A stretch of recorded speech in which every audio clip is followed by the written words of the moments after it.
चलिए ध्यान दीजिए, हम लोग कल हिस्ट्री में देखे थे 1869 से 1915 तक की बात, 1915 तक देखे थे, है ना।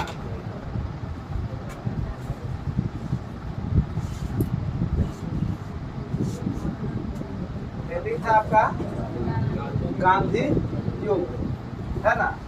तो हम इसमें हम लोग देखे थे कि 1869 से लेके कहाँ तक 1915 तक की बात हम लोग किए, है ना। तो देखिए, गांधी जी जब भारत में आ गए थे ना, तो भारत में उनका आने का डेट कल बता दिए थे, है ना, कि लास्ट कब हुआ थे 9 जनवरी 1915। और आने के उपलक्ष्य में कौन सा डे मनाया जा रहा है? भारतीय प्रवासी दिवस, है ना। भारतीय प्रवासी दिवस मनाया जाता है ना। तो हम लोग यहाँ तक की बात किए थे, हम लोग थोड़ा सा एक बार इसका रिवीजन करें फिर आगे बढ़े, है ना। तो ध्यान दीजिए,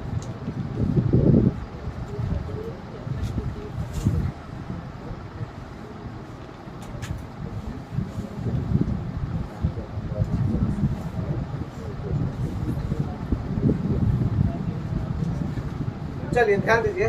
देखिए, हम लोग कल बात किए थे कि महात्मा गांधी का कुछ अन्य नाम था, हम लोग थोड़ा सा रिवीजन करके फिर आगे बढ़े। कुछ अन्य नाम था, तो बताए थे बचपन का नाम क्या था? बचपन का नाम, उनका बचपन का नाम बताए थे।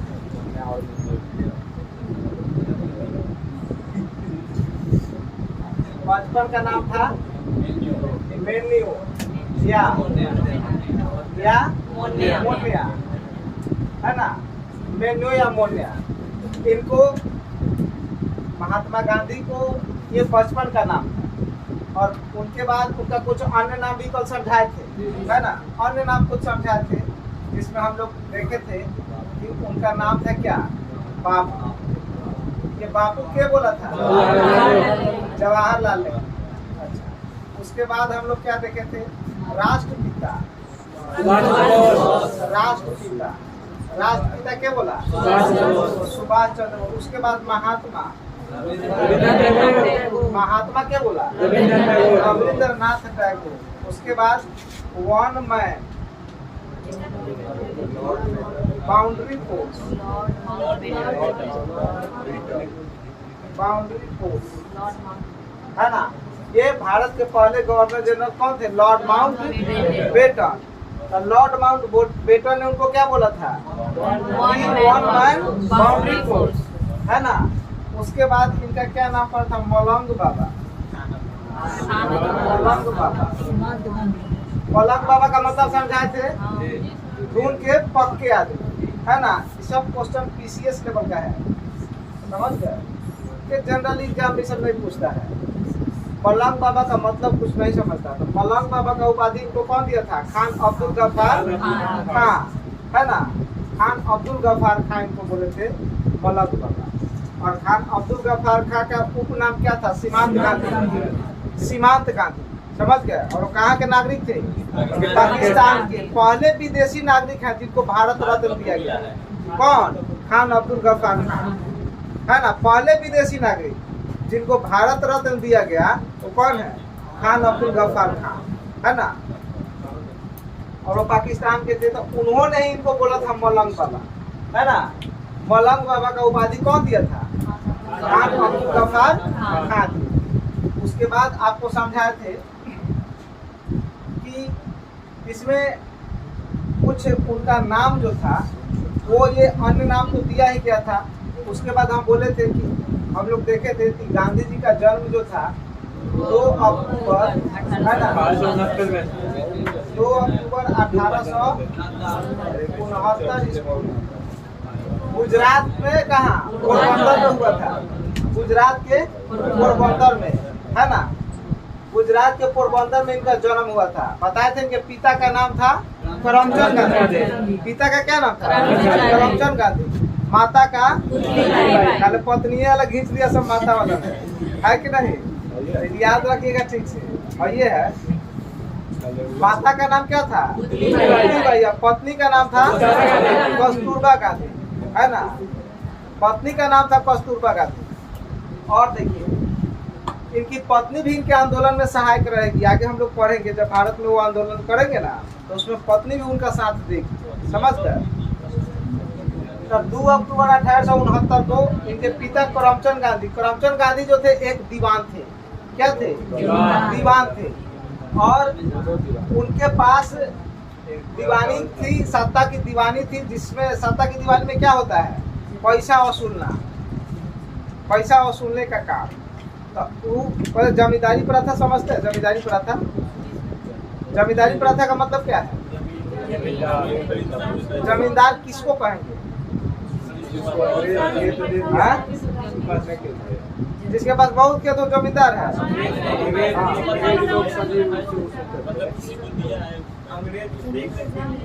अंग्रेज दिया था जमींदारी प्रथा कब क्यों मिला पता है? इसका क्या रीजन है? मूल रीजन क्या है?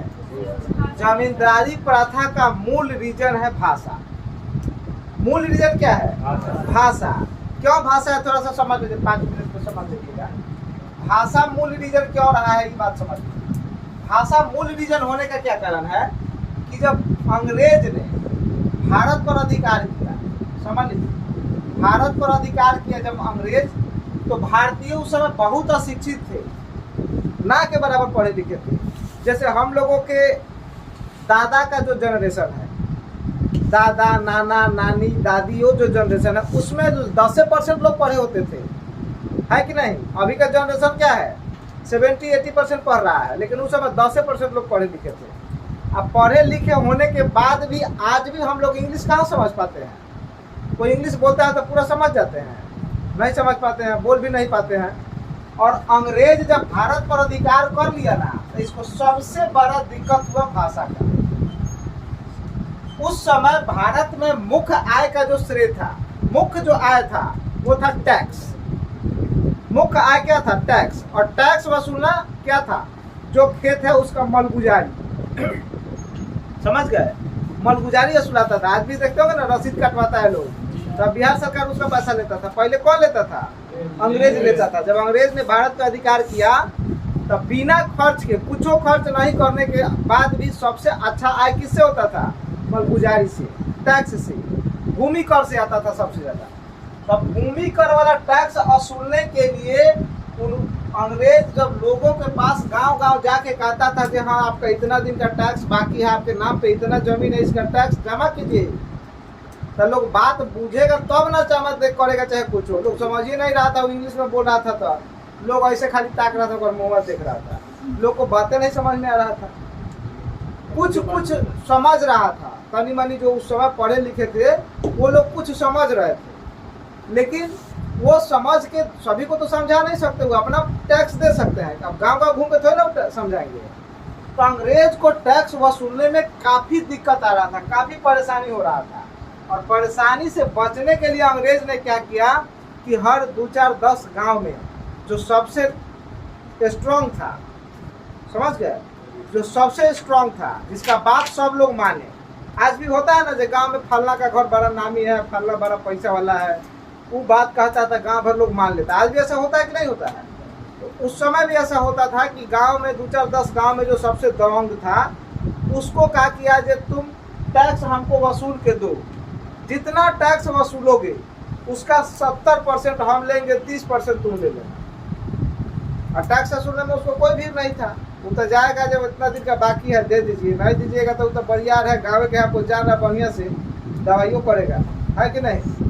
इसीलिए वो क्या किया कि हर 2-4-10-5 गांव में एक दबंग को बुलाया, बोला जी 10 गांव का वसूली आपको करना है, हम समझ गए। और उसी को नाम दिया गया जमींदार। जमींदार लोग को धन ज्यादा कैसे हो गया, कैसे ज्यादा जमीन हो गया, उसका रीजन क्या है? तो जैसे उस समय मान लीजिए किसी के पास जमीन बहुत है, टैक्स जमा नहीं कर सकता है, तो टैक्स जमा नहीं करेगा तो वो जमीन जो है उसका, उस समय उस जमीन का क्या रेट चल रहा है बिकने के लिए, सरकारी रेट, उस रेट के हिसाब से उस जमीन जितना पैसा बाकी होगा उतना का अंग्रेज क्या करता था, जो जमींदार था उसी के हाथ में अधिकार था। अंग्रेज ने उसी को दे दिया था कि आप वसूलिए और हमको वसूल के पहुंचा दीजिएगा। तो जमींदार लोग क्या करते थे कि पूरा वसूल लेते थे, जिनके पास पैसा नहीं रहता था उतना ही पैसा का उसका जमीन हड़प लेते थे, उसका जमीन ले लेते थे, और वो जमीन ले लेंगे, अगर मन है तो वो रखेंगे, नहीं तो किसी और से उतना ही पैसा में बेच देंगे, समझ गए ना, उतना ही पैसा में बेच देंगे। इसका रीजन क्या हुआ कि धीरे धीरे धीरे धीरे लोग अंग्रेज को कौन जानने लगा, जो मेन यहाँ वसूली करता था ये इसी को लोग हेड मानने लगा, जे यही अब जे है से हम लोगों का मालिक है, माफ कराना है तो इसी से कराना होगा, जमा करना है तो इसी क्या करना होगा, अगर वो माफ कर दिया तो माफ, नहीं माफ किया तो जमा करना पड़ेगा। तो धीरे धीरे धीरे धीरे जो जमींदार लोग थे वो धनी होते चले गए और वसूली किए 100 रुपया, आप बताए वहाँ 50 रुपया, अब 50 रुपया रख लिए, 50 रुपया को माने कहे कि 100 रुपया है, और वो 30% रख लिए, 50 रुपया का भी 30%, मतलब 15 रुपया रख लिए, 35 रुपया दिए। तो अमीर कैसे होगा सभी जमींदारी, बात समझ में आ रहा है? वसूली किए ज्यादा और दिए वहाँ कम, और जो दिए उसका भी परसेंटेज तो उनको मिलने किया, समझ रहे ना। और जो पैसा, जो जमीन वो हड़प लिए किसी का, जो पहले सुने का जमीन नीलाम हो गया, सुने हैं ऐसा शब्द, नीलाम शब्द सुने हैं, नीलामी होना। तो जमीन नीलामी होना का मतलब है कि वो जमीन वो जमींदार रख लेता था, समझ गए, जितना पैसा बाकी है उतने पैसा का जमींदार जमीन रख लेता था, और वैसा ही रखते रखते रखते रखते जमींदार के पास बहुत पैसा हो गया और बहुत जमीन भी हो गया। एक समय ऐसा आया कि अंग्रेज को भारत छोड़ के जाना पड़ा, समझ गए, अंग्रेज को भारत छोड़ के जाना पड़ा। जब अंग्रेज भारत छोड़ के चल गया तो अब सर्वे सर्वा कौन हो गया? भारत आजाद कब हुआ? 1947 में नहीं, 1947 में आजाद हुआ। तो 1947 में जब छोड़ के चल गया तो मान लीजिए जिसको जितना जितना हिस्सा जिधर का मिला था वसूली करने के लिए वो सब उसका राजा हो गया, वहाँ का हेड हो गया। अब जो वो कहेगा वह होगा। अब जितना अंडर जितने इसके जमीन था वो बोला था कि अब ये सब हमर है, समझ गए। और इसमें जो लोग टैक्स जमा करते थे वो उनके नाम पर तो था ही, लेकिन जो टैक्स नहीं जमा किए थे नीलाम कर लिया था। अब वो नीलाम कर लिया था, वो जमींदार के नाम पर था, तो जमींदार के नाम पर था। तो जमींदार को बेचने के लिए जमीन, जो जमीन वो नीलाम करेगा वो जमीन बेचने के लिए अंग्रेज ने उसको एक जमींदारी प्रथा दिया, समझ गए, जमींदारी प्रथा, पिट्स इंडिया एक्ट 1783, समझ गए। आगे हम लोग जब पढ़ेंगे, जब डिटेल हिस्ट्री पीछे से आएंगे, जब पढ़ के तो ये समझना होगा। तो पिट्स इंडिया एक्ट के तहत उसमें क्या हुआ कि जमींदारी प्रथा को, जमींदार को अंग्रेज ने ये अधिकार दे दिया कि आप जमीन बेच सकते हैं, जो जमीन नीलाम कीजिएगा वही बेच के वो पैसा हमको दे दीजिएगा। लेकिन वो पैसा देता होता नहीं था, रख लेता था, या जमीनें रख लेगा, बेचबे नहीं करेगा, बोलेगा पैसा जमा नहीं हुआ। और उस समय रूल था कि दहाड़ आ गया, सुखाड़ आ गया तो सरकार टैक्स माफ करता था, समझ गए। जैसे अभी कैसे बाढ़ आ गया, बाढ़ आ गया तो कुछ टैक्स माफ हुआ, या सरकार कुछ अनुदान देखिएगा 6-6 हजार रुपया गाँव में दिया था लोगों को, सुने थे ना। तो उस समय लोग अनुदान के रूप में बोलता था सरकार के हम पैसा तो नहीं देंगे लेकिन इस साल का टैक्स माफ कर देंगे। तो अंग्रेज टैक्स माफ कर देता था, लेकिन यहाँ के जो जमींदार थे वो तो यहाँ का रियल बात जानते थे कि किधर दहाड़ है, किधर नहीं है, किधर सूखा हुआ है। और ये बता दे कि हमारा जितना एरिया था वो सब सूखा हुआ है, तो सब माफ कर देता था। अब यहाँ 2 गांव सूखा हुआ है, 5 गांव में हुआ तो 5 गांव का वसूल के रख दिया, समझ गए। तेज उस समय भी लोग बहुत था, ऐसे करता था। इस तरह से वो लोगों के पास काफ़ी धन इकट्ठा हो गया, काफ़ी जमीन इकट्ठा हो गया। और वो जमीन जमींदार को क्यों मिला? भाषा के कारण, समझ गया ना। ये लोग भाषा उसका समझता नहीं था, इसलिए वो लोग पैसा नहीं वसूल पा रहा था, इसलिए यहाँ जो दबंग थे उनको दे दिया। इसका मूल रीजन यही रहा है, भाषा का प्रॉब्लम रहा उस समय, समझ गया। तो जमींदारी प्रथा में, समझ गया ना। तो वही हाल था। ये महात्मा गांधी के जो पिता थे करमचंद गांधी, इनका भी वही हाल था। ये भी दीवान थे, समझ गए, ये भी सत्ता की दीवानी था इनके पास भी। ये भी काफी अमीर आदमी थे और ये 4 विवाह किए थे, समझ गए। और 4 विवाह में सबसे चौथा जो विवाह किए उससे उसमें भी 4 पुत्र, उसमें सबसे छोटे पुत्र कौन थे? महात्मा गांधी, समझ गए। महात्मा गांधी सबसे छोटे पुत्र थे। और उसके बाद देखिए सबसे छोटे पुत्र ये थे और इनका शादी भी बचपन में हो गया था। कल समझाए थे कि इनका भी बाल्य विवाह हुआ था। बाल विवाह मतलब 13 वर्ष की उम्र में क्या हो गया? विवाह हो गया था। पहले छोटा में ही विवाह हो जाता था, है ना। 13 वर्ष की उम्र में भी विवाह हो गया। देखिए कितना बड़ा होता है। तो और नहीं होगा, नहीं हंसो मत। अच्छा मैं 13 से कम थोड़े है कोनो, 2 से गुना कर दिएगा तो लगभग मतलब पहुंच जाएगा, है कि नहीं? तिगुना भी है कोनो, 3 से गुना कर रहा है, 3 गुना में नहीं है कि नहीं? हम है, हम लोग नहीं छोड़ता है। तो 13 वर्ष जो है, 13 वर्ष की उम्र में उनका शादी हो गया था, बाल विवाह हुआ था। और ये शादी किससे हुआ था? कस्तूरबा से, कस्तूरबा का, है ना। और इनका शादी हुआ तो इनसे 4 पुत्र जन्म लिया, समझ गए। 4 पुत्र, समझ गए। गांधी जी जो थे वो खुद हीरा थे, इसलिए उनका पहला पुत्र का नाम रख दिया सब हीरा लाल। हीरा के लिए क्या चाहिए? मनी चाहिए। हीरा के लिए क्या चाहिए? मनी। तो मनी लाल, हीरा लाल मिल गया, मनी मिल गया। तो अब क्या है? राम राम जब किए तो रामदास, है कि नहीं? रामदास से सीता बिछड़ गए थे, जंगले जंगले घूम रहा था, एक नाम था सीता। 4 गो पुत्र, है ना, 4 पुत्र। अच्छा एगो और लाल दे दीजिए, है कि नहीं? सुनिए 5वां पुत्र था जमुना लाल बजाज। यही आता है जमुना लाल बजाज। ये उनका अपना खुद का पुत्र नहीं था। ये गांधी जी भारत में जितने आंदोलन किए ना उसमें काफी सहयोग किया, हमेशा इनके साथ ही रहा। इसीलिए बोले कि आप भी मेरे पुत्र के समान, है ना। इसीलिए पूछता है कभी कभी कि गांधी जी का जो है 5वां पुत्र कौन था? तो जमुना लाल बजाज। मुंह बोला पुत्र कौन था? तो जमुना लाल बजाज, है ना। काफी सेवा किया था उनका, इसीलिए इसका नाम था, समझ गए। बाकी मूल रूप से उनके कितने पुत्र थे? 4 पुत्र थे, समझ गए। गांधी जी 4 भाई, इनकर 4 पुत्र, और वो चारों के 4 होगा तो 1 से 16।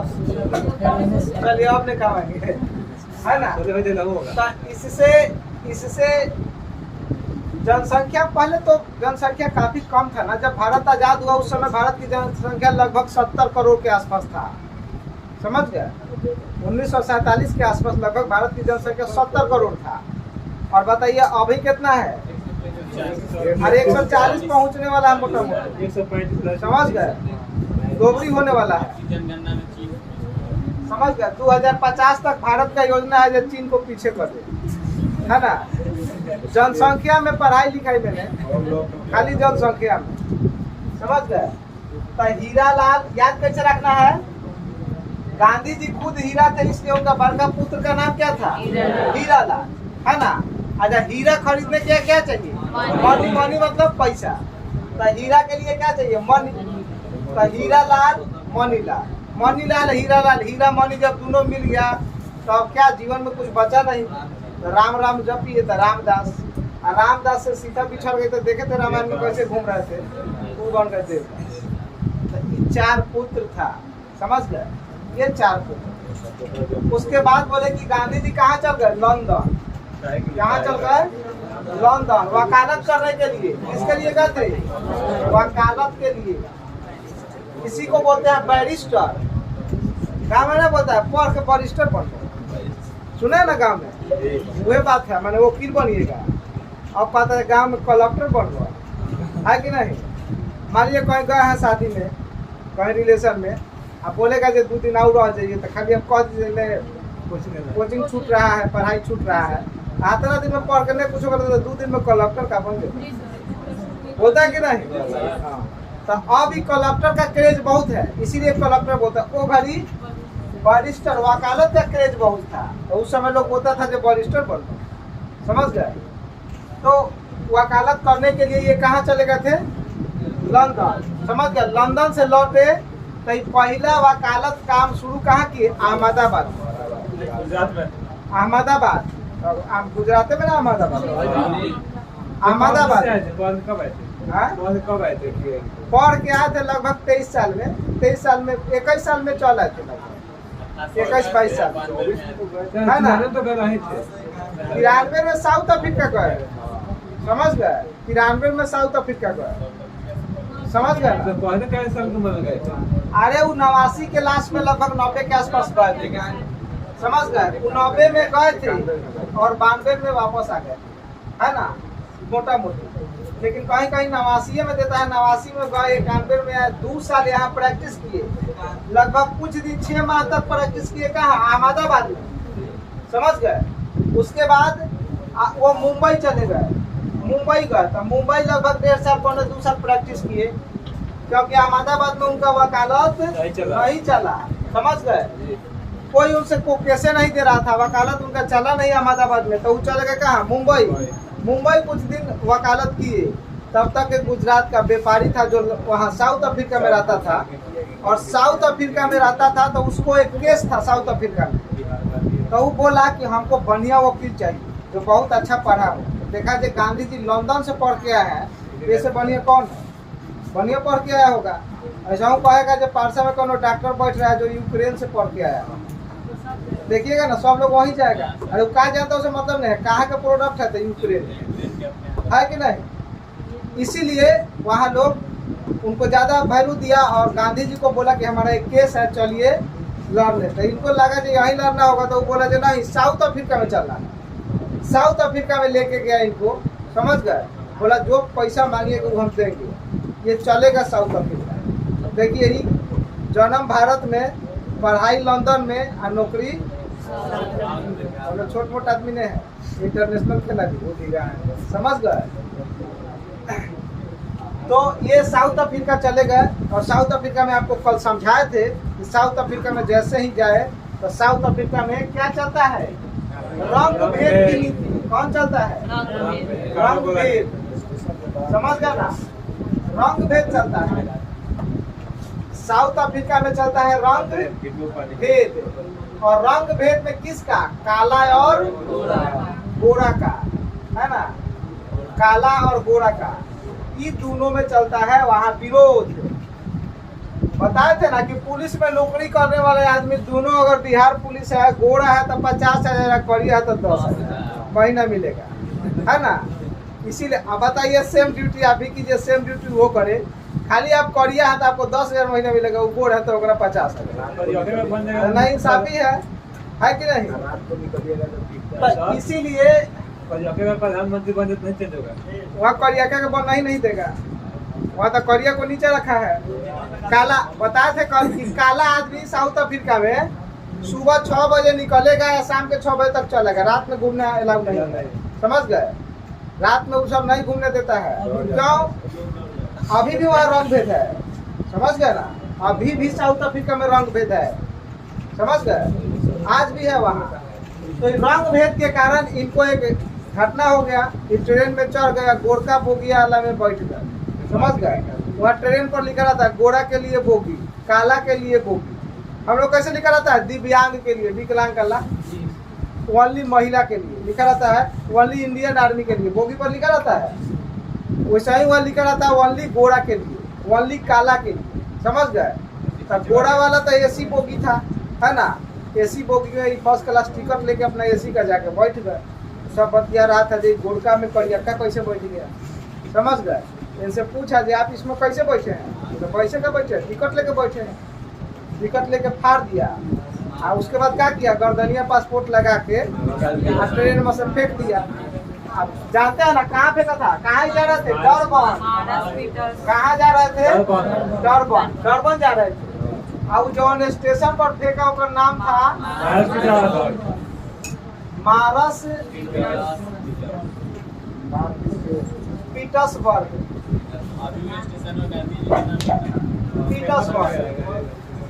मारस पीटर्सबर्ग स्टेशन के नाम था। वो स्टेशन के क्या नाम था? मारस पीटर्सबर्ग। अब वो स्टेशन का नाम है महात्मा गांधी। हाँ, अब वो स्टेशन का क्या नाम है? महात्मा गांधी। देखो कितना फेमस हुआ, जाना पर फेंका है अपने नाम पर दर्ज करा, समझे ना। अब वो स्टेशन का नाम है महात्मा गांधी। उस समय था मारस पीटर्सबर्ग। तो याद रहेगा, पूछेगा कि गांधी जी को साउथ अफ्रीका में कौन स्टेशन पर फेंका? फेंका काहेला? पहले तो मारा और उसके बाद पीटा, तो मारस पीटर्स। अब बर्ग मतलब डिब्बा, गोरका के डिब्बा से निकाल दिया, तो ऊपर स्टेशन का नाम था मारस पीटर्सबर्ग। समझ गए? मारस पीटर्सबर्ग स्टेशन का नाम यहाँ फेंक दिया था। तो बताए थे कि जब यहाँ फेंका तो यहाँ से ये दुखी होकर वहाँ घूमने लगे। कुछ भारतीय से मिले, कुछ किससे मिले? भारतीय से। और वो भारतीय क्या था? गिरमिटिया मजदूर। गिरमिटिया मजदूर, समझ गए? गिरमिटिया मजदूर काफी गरीब थे, इतना गरीब थे कि उनको आने के लिए वहां से यहाँ भाड़ा लेता। गए कैसे थे? तो भारत में भी राज कौन कर रहा था? इंग्लैंड। इंग्लैंड का भी राज भारत में था उस समय, और वहाँ भी राज था। इसका रीजन था कि वहाँ जो इंग्लैंड वाला निवासी था उस सब देखा जो भारत कृषि प्रधान देश है, यहाँ लोग खेती बाड़ी खूब करता है, और वहाँ जमीन बहुत था, खेती करने वाला आदमी नहीं था। यहाँ वाला को बोला कि चलिए वहाँ खेती कीजिएगा, 5 साल में 5 लाख रुपया देंगे। समझ गए? 5 लाख रुपया एग्रीमेंट बना के ले गया, कागज बना के ले गया, कागज पर लिख के ले गया कि हम इनको ले जा रहे हैं यहाँ से कृषि कार्य के लिए, खेती कराएंगे, और 5 साल के बाद इनको 5 लाख रुपया सहित भारत वापस कर देंगे। लेकिन अंग्रेज ऐसा किया नहीं। अंग्रेज ले गया, ठीक, खेती कराया, लेकिन दिया कुछ नहीं। बोला जे खाइए और रहिए, देंगे कुछ नहीं। अब कुछ देगा नहीं तो लोग मजबूरी में वहीं बस गया। उन लोग को पैसा नहीं था कि भारत है। पूछा था पिछले बार बीपीएससी 65वीं के एग्जाम में पूछा था कि गिरमिटिया का मतलब क्या होता है, अर्थ क्या होता है? तो गिरमिटिया का मतलब होता है एग्रीमेंट। गिरमिटिया का मतलब क्या होता है? एग्रीमेंट। एग्रीमेंट का मतलब क्या है? एग्रीमेंट का मतलब शर्त बना के ले गया, कागज बना के ले गया, एक बॉन्ड बना के ले गया कि आप खेती कीजिएगा, हम आपको इतना पैसा दे देंगे। समझ गए? लेके गया और उन लोग को पैसा दिया नहीं, वो लोग वहीं रह गया, और मजबूरी में उन लोगों को क्या हुआ कि वहीं बसना पड़ गया, वो लोग नहीं आ पाए। समझ गए? तब गांधी जी वैसे ही लोगों से मिले, और इन लोगों का दुर्दशा देख के गांधी जी बोले जो अब हम यहीं कुछ करेंगे। समझ गए? तब वो लोग बोला कि देखिए हम लोगों के पास ऐसा रूल है कि हम लोगों को एगो कागज दिया है, ऊपर अंगूठा के निशान ले लेता है और लिख देता है कि इसका नाम फलना है, ये फलना देश के निवासी हैं, यहाँ इस कार्य के लिए आए हैं। ये पॉकेट में लेके 24 घंटा घूमना पड़ेगा। समझ गए? मतलब आई कार्ड, आइडेंटिटी कार्ड। और घूमिएगा, कहीं पुलिस मांगा तो आप दिखा दीजिए, लेंस से चेक करता था कि इसी का निशान है कि नहीं। अगर उसी का है तो ठीक है, छोड़ देगा, और नहीं तो जेल। गांधी जी सबसे पहले वहां जो काम किए वो इसी का विरोध किए कि आई कार्ड लेके घूमना। मान लीजिए घरे भूल गया, चाहे कहीं भुला गया, तब कैसे रहेंगे? तब बोले कि सब जितना इस तरह का आदमी है सब इकट्ठा हुए, और जितना वो दिया था उस सबको जला दिए चौराहा पर। जलाए, बस साउथ अफ्रीका सरकार एकदम गुस्सा में आ गया, बोले जी कौन है गांधी, नया कहाँ से आ गया?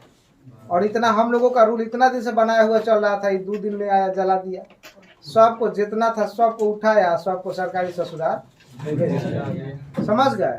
तो गांधी जी पहली बार जेल उसी समय गए थे 1906 में पहली बार जेल गए थे। समझ गए? उससे पहले काफी विरोध हुआ था इनका, और बताए थे कि उससे पहले एक ये पत्रिका लिखे थे गांधी जी, उनका क्या नाम था? 1904 में। कौन था? इंडियन ओपिनियन, है ना? Indian opinion. Indian opinion. Indian opinion का मतलब क्या होता है? भारतीयों का ओपिनियन का मतलब क्या होता है? सोच या विचार, भारतीयों का सोच, है ना?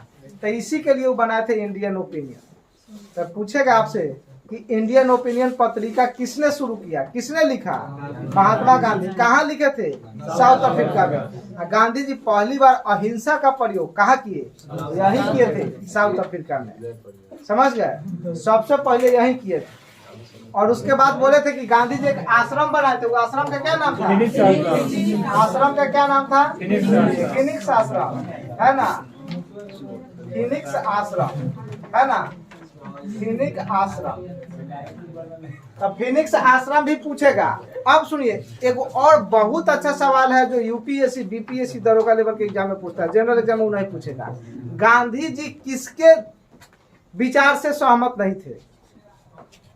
पूछेगा गांधी जी किसके विचार से सहमत नहीं थे? तक एगो विचार था, एगो आदमी था, उसका नाम था कार्ल मार्क्स। क्या नाम था? Karl Marx. ध्यान दीजिए, कार्ल मार्क्स, है ना? कार्ल मार्क्स के विचार से ही प्रभावित नहीं थे। कार्ल मार्क्स का विचार इनको ठीक नहीं लगता था। बाकी जितना आदमी का विचार है सब ठीक लगा, खाली कार्ल मार्क्स का ठीक नहीं लगा। कार्ल मार्क्स तो क्या था? पूंजीवादी था। ये क्या था? इनका क्या विचार था?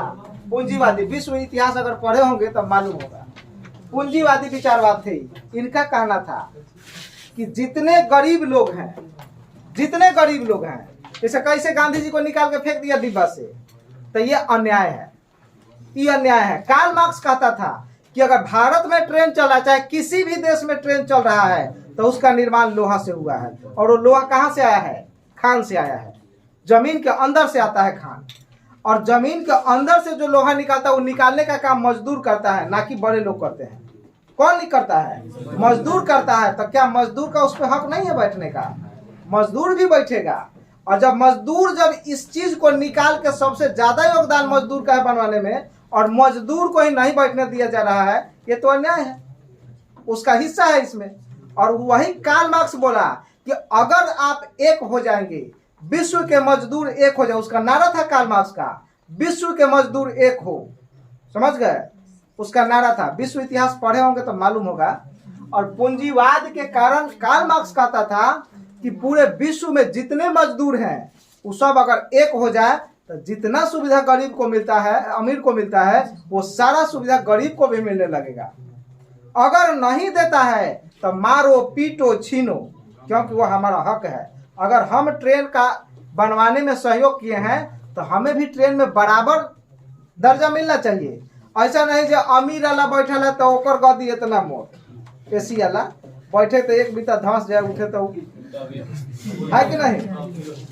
ओकरा बाद स्लीपर में जाइएगा तो वो 3 इंची धंसेगा, है कि नहीं? और जैसे जनरल में जाएगा पटरा ठोके छोड़ ले, कोई व्यवस्था नहीं है। और जनरल में जाइएगा तो 72 गो सीट में 172 गोरा बैठता है। समझ गए? वो तो एक खड़ा हो जाएगा ना। जब अभी तो एग्जाम शेड्यूल वाइज ना हो गया रेलवे का, पहले एक ही डेट पे पूरे ऑल इंडिया में पेपर होता था। तो क्या होता था कि बहुत भीड़ होता था ट्रेन में। समझ गए? उसमें खाली घुस गए ट्रेन में, खड़ा हो गए, अगर दोनों पैर पे खड़ा है, एगो उठा लिए तो वो जन दूसरा को उठा देगा, धरे के जगह। समझ गए? ऐसा स्थिति है। उनमें कोनो के पैरों हगुआता है तो वो नीचे झुक के नहीं हगुआ सकता है, गोड़वे से रगड़ता है। और वो अपने में रगड़ रहा है कि दूसरे में बुझाइए नहीं रहा है। समझ गए? एक बार ऐसा ही कहा, बहुत भीड़ था, गोड़ा के पैर में खुजली हो रहा था, और वो खुजलाना हबर हबर नोचना शुरू कर दिया। हगुआ रहा था दूसरा के, तो ओकर खुजली कहाँ से ठीक हो? और बगल वाला देख रहा है, पागल उगल है, हम गोड़वा काला हबर हबर नोच रहा है। तो पूछे थे काय हगुआ रहे, तो हम सोचे हमर है। ऐसा ऐसा स्थिति है। वो ट्रेन में उस समय इतना भीड़ होता था। तो कार्ल मार्क्स का थ्योरी जो था कि यही वो विरोध करता था कि ये ट्रेन अगर लोहा से बना है तो लोहा निकालने का मुख्य श्रेय किसको जाता है? मजदूर को जाता है। मजदूर बहुत मेहनत करके जमीन से, खान से लोहा, कोयला निकालते हैं। ट्रेन तो पहले कोयला पर नहीं चलता था, आज ना इलेक्ट्रिक पर चल रहा है। तो कोयला भी मजदूरी निकाल रहे हैं, लोहा मजदूरी निकाल रहे हैं, और ट्रेन लोहा और कोयला से चल रहा है। और मजदूर को बैठने के लिए खाली पटरा ठोक के छोड़ देते हैं, है कि नहीं? मजदूर को बैठने के लिए खाली पटरा ठोक के छोड़ रहे हैं। और वो में क्या है? 172 को सीट में 172 को बैठाता है।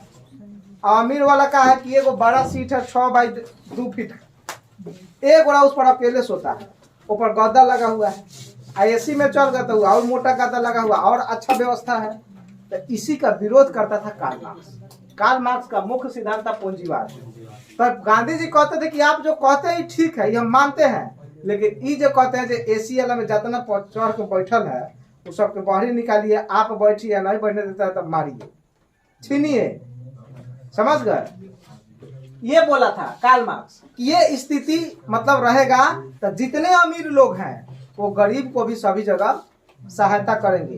अब देखिएगा, अब जैसे कैसे गरीब आदमी जाता है ट्रेन में सफर करने, अब एक गोड़ा खड़ा है तो वो खड़ा है। कार्ल मार्क्स कहता था कि आप जनरल कर दीजिए, सब जनरल कर दिए, जो पहले आएगा वो पहले पाएगा। अमीर आदमी का एकदम ट्रेन के टाइम पर आता है, रिजर्वेशन करा के बैठे लोग, सीट पर कोई नहीं बैठ सकता है, आएगा आराम से अपना बैठेगा। लेकिन जनरल में वो बात नहीं है, जवन पहले सीट लूट लिया खिड़की किनारे वाला वही बैठेगा। वो कमजोर है कि बरियार है, गोर है कि करिया, से कोई मतलब नहीं। कि नहीं जो गोर है तो नीमन में बैठेगा, काला है तो खड़ा में बैठेगा, करिया को पहले आके बैठल है तो वही रहेगा, आप नहीं हटा सकते। अब कतनो गोर है, कतनो पैसा वाला है, जनरल में चढ़े हैं, सीट नहीं है तो खड़ा लेके ढूंढते रहिए। समझ गए? ये स्थिति था। कार्ल मार्क्स ये कहता था, इसका ये सिद्धांत था। और महात्मा गांधी कहते थे कि इसका भी प्रावधान है, इसका भी प्रावधान है। अगर ये विचार चाहते हैं तो जिस देश में ये विचार है वहां के जनता खुश नहीं रहेंगे, वहां के जनता नाखुश रहेंगे। और इससे बचने के लिए इन्होंने उपाय बताया कि कार्ल मार्क्स का विरोध करने के लिए इन्होंने उपाय बताया कि जिस देश में राजा अगर शिक्षित है, बढ़िया जान रहा है, तो सरकारी योजना चलाए, सरकारी योजना चलाए, और जो लोग पैसा वाले हैं उनसे टैक्स ले। गरीब से टैक्स ले कहाँ देगा? गरीब टैक्स दे सकता है? नहीं दे सकता है। तो अमीर आदमी से टैक्स ले और गरीब को दे दे। तो कार्ल मार्क्स इसका विरोध किया, कैसे गरीब को आप पैसा दीजिएगा? तो ये महात्मा का पैसा देने का तरीका है, योजना चला दीजिए।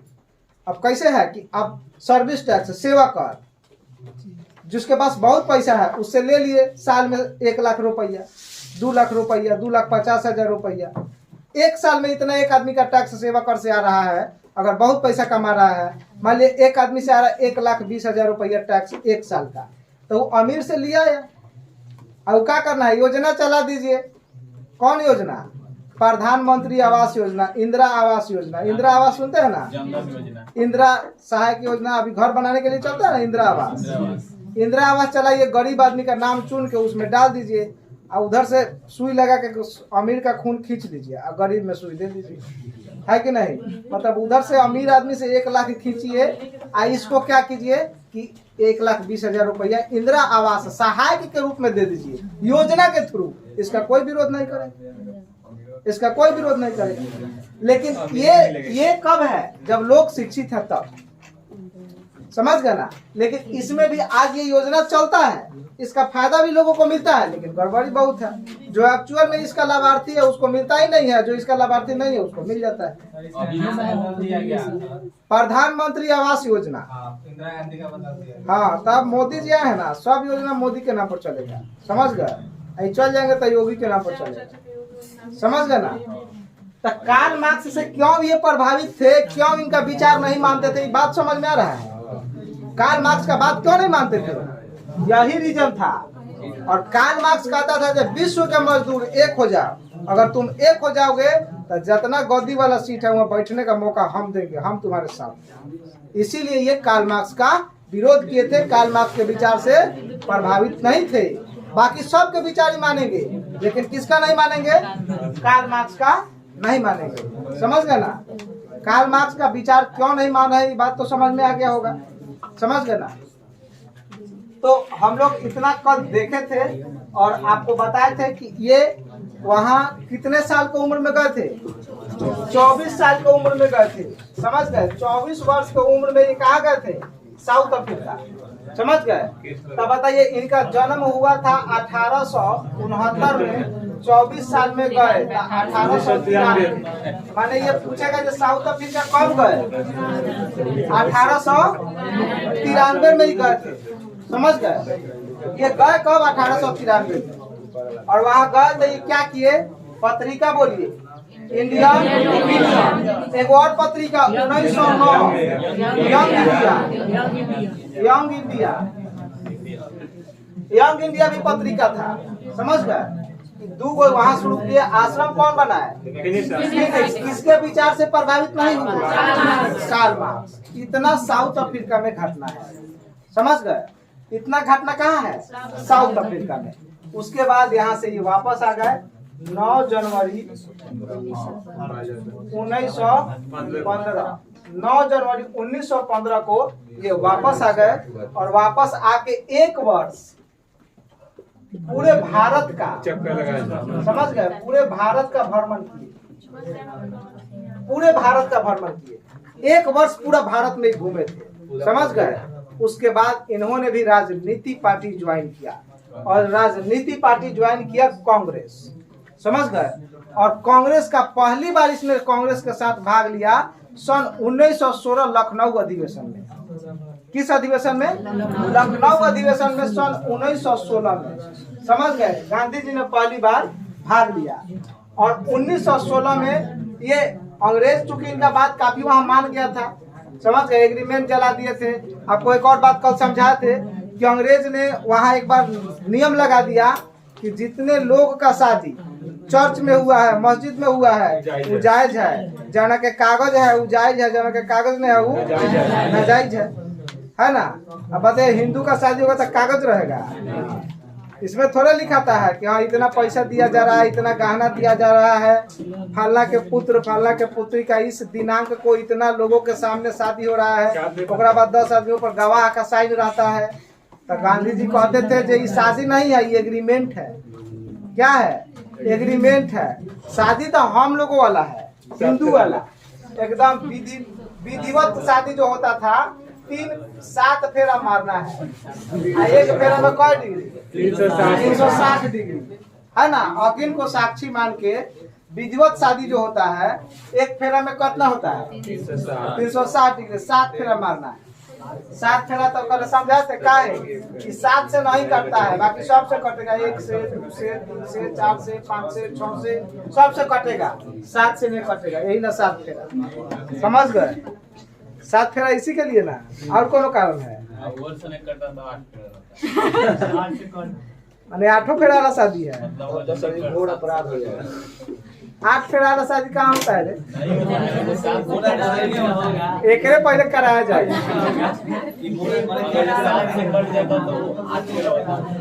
समझ गए ना। 7 फेरा नहीं होता है। 7 फेरा 7 वचन 7 जन्म, समझे? एक और कॉन्सेप्ट है, समझ गए। 7 को वचन दिया जाता है, समझ गए ना। वचन याद है? जाने का बहुत लोगों को याद होगा। खाना के दिशा पलटल है कौनों के नहीं? अच्छा। तो ये बताए थे कि गांधी जी बोले थे ना कि जिन लोगों का शादी चर्च में होगा, मस्जिद में होगा। चर्च में ईसाई वाला लोग शादी करता है तो वो कागज पर लिखित शादी होता है, लिख के होता है। कभी कोई दिक्कत होता है, भविष्य में प्रॉब्लम होता है तो वो कागज निकाला जाता है, उसी के आधार पर केस होता है, समझ गए। अगर तलाक देना है तो वो आदमी मान गया कि हाँ हम तलाक देंगे, तो उसमें शर्त रहता है कि हम इतना पैसा इतना गहना दिए थे, ये वापस कर दीजिए तो हम तलाक ले लेंगे, समझ गए। तो वो लोग पैसा दे देता है, गहना दे देता है, तलाक हो जाता है। हिंदू में वो बात नहीं है। जहाँ कह दिए कि हमको तलाक देना है और चाहे दोसर शादी करना है तो सीधे जाके थाना में FIR। FIR का मतलब समझते हैं? First information report. कभी कभी वो पूछता है FIR का फुल फॉर्म क्या होता है? First information report. FIR कह देगा जो हमारा जो हस्बैंड है या उसके पिता माता ये सब हमको दहेज के लिए प्रताड़ित कर रहा है, बस हो गया। एक इतने तक कामे है, एक रस्सी में बांध के तीनों को ले आए, समझ गए ना। और जब तक वो कहेगा नहीं जो अब नहीं मांगेंगे तब तक वो छोड़ेगा नहीं। जैसे कहेगा जो हम मान गए ठीक है तो छोड़ देते हैं। फिर 2-3-4 साल के बाद बुद्धि गड़बड़ाएगा तो फिर जाके FIR फिर टान के ले जाएगा। लेकिन बाकी में ये बात नहीं है, समझ गए। साफ कर दीजिएगा तो छोड़ देगा, आपको भी परमानेंट पिसवाएगा चौकी, समझ गए। जेल के हाल कल बताए थे ना, करवट जैसे फेरिएगा तले मारेगा तब बहुत मार मारता है। समझ गए? बहुत दुख है, जो जेल एक बार घूम के आ गया है उससे हाथ पूछिए उसका। तो इसीलिए चर्च वाला जो है शादी और ये क्या बोलते हैं मस्जिद वाला शादी, ये सब लिखित शादी होता है। और आपको बताए थे कि मुस्लिम में 4 शादी जायज है, 4 तक जायज है, 4 तक में कोई केस नहीं होगा। ये किसके अनुसार? शरीयत के अनुसार। मुस्लिम धर्म पूरे विश्व में एक ही कानून है। भारत में हिंदू का कानून अलग, पाकिस्तान में हिंदू का कानून अलग, श्रीलंका में अलग, नेपाल में अलग, लेकिन मुस्लिम का कानून पूरे विश्व में एक ही है। वो लोग का अपना धर्म का कानून अलग है, कानूनी सरकार का कानून वो अलग है। तो वो लोग का अपना जो कानून है वो चलता है शरीयत के अनुसार। समझ गए? तो शरीयत ही कहता है जब मुस्लिम 4 शादी कर सकते हैं, ये इतना तक ठीक है। ऐसे ज्यादा करना है तो एगो को कोनो को तलाक दीजिए तो 5वां कह लीजिए। तलाक देने में भी 3 बेर तलाक कहिए, छुट्टी है कि नहीं? बहुत आसान है, बहुत आसान है। भारत में ऐसा नहीं है। जो मुस्लिम कंट्री है जैसे इंडोनेशिया, पाकिस्तान, बांग्लादेश, सऊदी अरब, वहाँ 4 शादी 5 शादी एक आदमी करता है। वहाँ जो बूढ़ा आदमी है देखेगा उम्र 60 साल का शादी कर रहा है ना, तो वही शादी करता है। वो लोग का 4 शादी तक जायज है। अभी भारत में देखे इसका विरोध हुआ है 3 तलाक, काफी विरोध चला इसका। भारत में अब ये रूल बंद हो गया। क्यों? क्योंकि इसका नाजायज फायदा बहुत उठता था। समझ गए? थोड़ा सा भी झगड़ा हुआ तो कह देगा तलाक, काम खत्म। तो इससे तो दिक्कत है ना जी। तो इसीलिए 3 तलाक का मुद्दा जो है आया और सुप्रीम कोर्ट ने बोल दिया कि अब ऐसा नहीं होगा। समझ गए? लेकिन अभी जो भी मुस्लिम कंट्री है वहाँ ही चल रहा है, वहाँ ये बंद नहीं है। ये केवल भारत के लिए है। समझ गए? केवल भारत में ऐसा रूल लागू है। तो आप लोग इसको लिख लीजिएगा, इसको लिख लीजिए, 10 मिनट में लिखवा देते हैं, खत्म हो जाएगा। देखिए लिखिए, महात्मा गांधी के बचपन का नाम। 10 मिनट लगेगा, लिखा जाएगा। 10 मिनट में लिख लीजिए।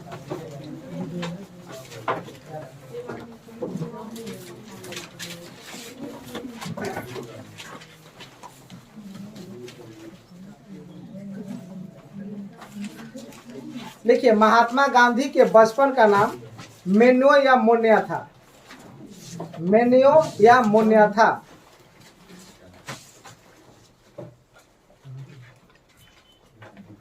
मेन्यो या मोन्या था। महात्मा गांधी के बचपन का नाम मेन्यो या मोन्या था। लिखिए, महात्मा गांधी के अन्य नाम, हेडिंग दीजिए, महात्मा गांधी के अन्य नाम। अन्य नाम ऐसे कॉपी में लाइन बना दीजिएगा शुरू में, है ना। ऐसे इधर नाम लिखना है, कौन बोला इधर वो लिखना है। अन्य नाम, एक अन्य नाम देके लिखिए, महात्मा। महात्मा, महात्मा का लिखिए, महात्मा लिखिए रविंद्रनाथ टैगोर। महात्मा के सामने लिखिए रविंद्रनाथ टैगोर। मतलब गांधी जी को महात्मा कह के संबोधित सबसे पहले किसने किया? रविंद्रनाथ टैगोर।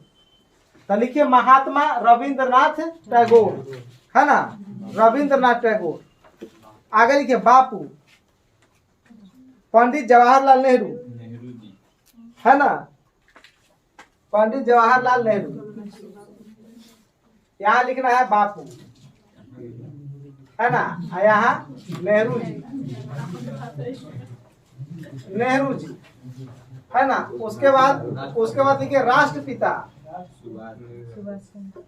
राष्ट्रपिता, राष्ट्रपिता सुभाष चंद्र बोस। लिखिए राष्ट्रपिता सुभाष चंद्र बोस। राष्ट्रपिता सुभाष चंद्र बोस।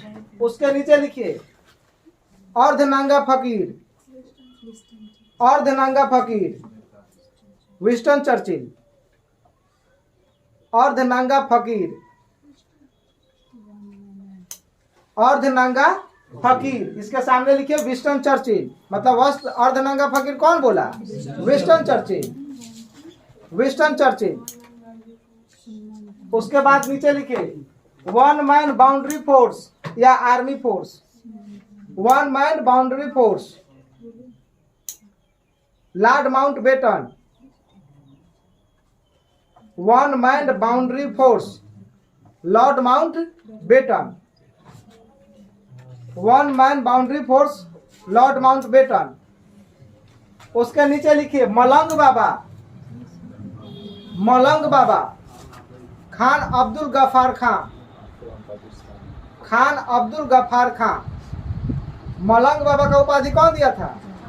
खान अब्दुल गफ्फार खान। कुछ और नाम है इनका क्या?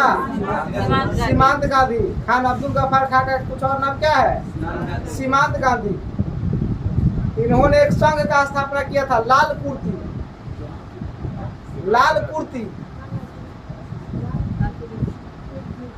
लिखिए सीमांत गांधी, खान अब्दुल गफ्फार खान ने लाल कुर्ती का स्थापना किया था। खान अब्दुल गफ्फार खान ने लाल कुर्ती का स्थापना किया था। और ये पहले विदेशी नागरिक है जिन्हें भारत रत्न दिया गया। इतना बात लिख लीजिए, इससे पूछता है। और ये पहले विदेशी नागरिक हैं जिन्हें भारत रत्न दिया गया, जिन्हें भारत रत्न दिया गया।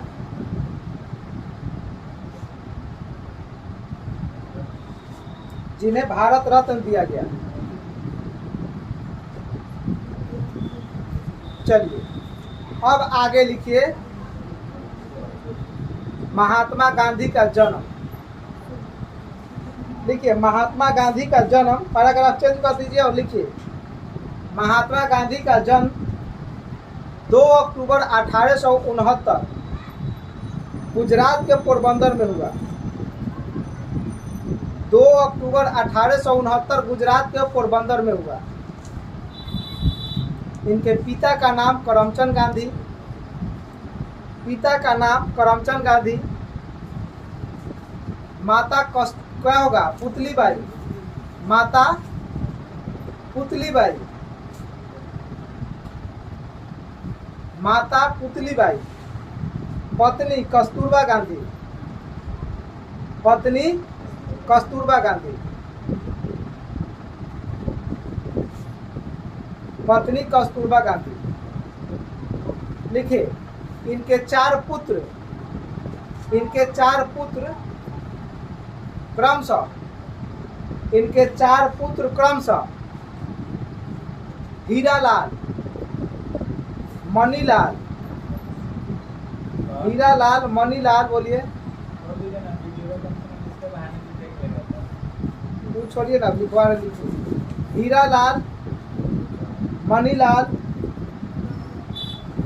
मणिलाल, रामदास एवं देवदास था। हीरालाल, मणिलाल, रामदास एवं देवदास था। देखिए गांधी जी की शादी 13 वर्ष की आयु में।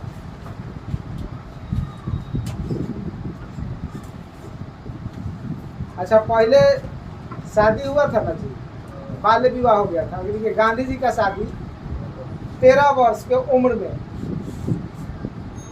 हुआ था।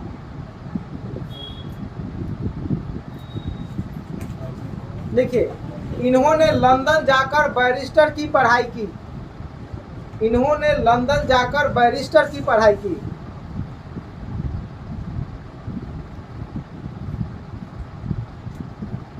लंदन जाकर बैरिस्टर की पढ़ाई की। इसके बाद भारत वापस आ गए, भारत वापस आ गए, भारत वापस आ गए और एक भारतीय व्यापारी, पढ़ाई के बाद भारत वापस आ गए। इसके बाद एक भारतीय व्यापारी जिसके केस के सिलसिले में, वो सुनना है, लिखने की जरूरत नहीं, जिसके केस के सिलसिले में दक्षिण अफ्रीका गए थे, दक्षिण अफ्रीका गए थे, दक्षिण अफ्रीका गए थे, जहां इन्हें ट्रेन से मारस पीटर्सबर्ग स्टेशन पर फेंक दिया गया। जहां इन्हें ट्रेन से मारस पीटर्सबर्ग स्टेशन पे फेंक दिया गया। जहां इन्हें ट्रेन से मारस पीटर्सबर्ग स्टेशन पे फेंक दिया गया, जो डरबन में स्थित था। जो डरबन में स्थित था।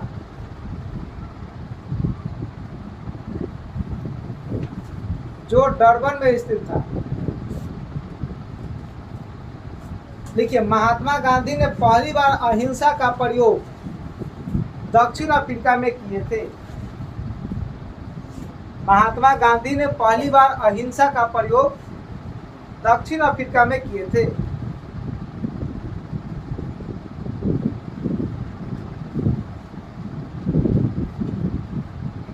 दक्षिण अफ्रीका में किए थे। देखिए, महात्मा गांधी का पहला आश्रम, महात्मा गांधी के पहले आश्रम का नाम फिनिक्स आश्रम था। फिनिक्स आश्रम, जो दक्षिण अफ्रीका में स्थित है। महात्मा गांधी के पहले आश्रम का नाम फिनिक्स आश्रम था, जो दक्षिण अफ्रीका में स्थित है। महात्मा गांधी के पहले आश्रम का नाम फिनिक्स आश्रम है, जो दक्षिण अफ्रीका में स्थित था। जो दक्षिण अफ्रीका में स्थित था। देखिए, इन्होंने 2 पत्रिकाएं, यंग इंडिया एवं इंडियन ओपिनियन, यंग इंडिया एवं इंडियन ओपिनियन का स्थापना किया। यंग इंडिया और इंडियन ओपिनियन का स्थापना किया।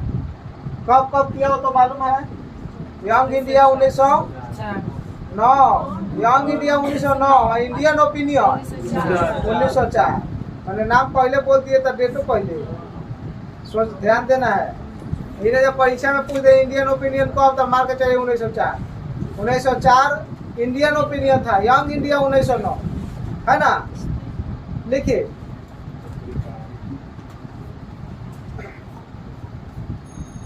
महात्मा गांधी कार्ल मार्क्स के विचार से प्रभावित नहीं थे। देखिए, महात्मा गांधी कार्ल मार्क्स के विचार से प्रभावित नहीं थे।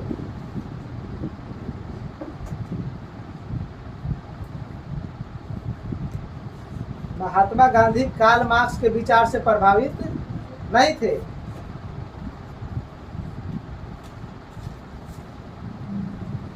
आगे लिखिए, प्रथम विश्व युद्ध 1914 में शुरू हुआ। प्रथम विश्व युद्ध 1914 में शुरू हुआ, जिसके कारण महात्मा गांधी 9 जनवरी 1915 को भारत वापस आ गए। 9 जनवरी 1915 को भारत वापस आ गए।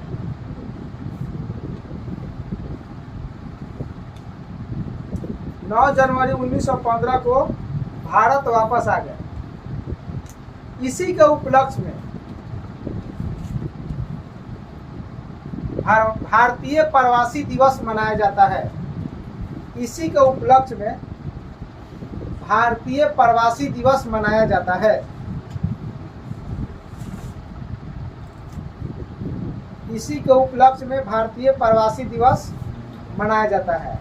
तो आपसे पूछेगा जब प्रवासी दिवस प्रत्येक वर्ष मनाया जाता है, इस दिन को 9 जनवरी को क्यों मनाया जाता है? महात्मा गांधी के भारत वापस आने के उपलक्ष्य में, है ना। तो यहाँ तक का कहानी हम लोग देखे थे, और इसके आगे अब हमको कल देखेंगे। इतना ना गर्मी है, बहुत गर्मी है आज, रहने देते हैं इतना ही। इसके आगे अब कल शुरू करें। अच्छा, याद इतना हो गया,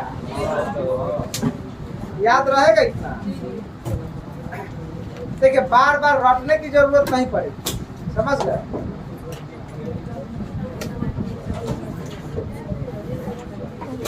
चलिए, तो आज ठीक है, इतना ही रहेगा। मैथ आज नहीं होगा क्योंकि काफी गर्मी है ना। तो आज इतना ही रहेगा, समझ गए ना। इसको बंद करो तो इसको बोल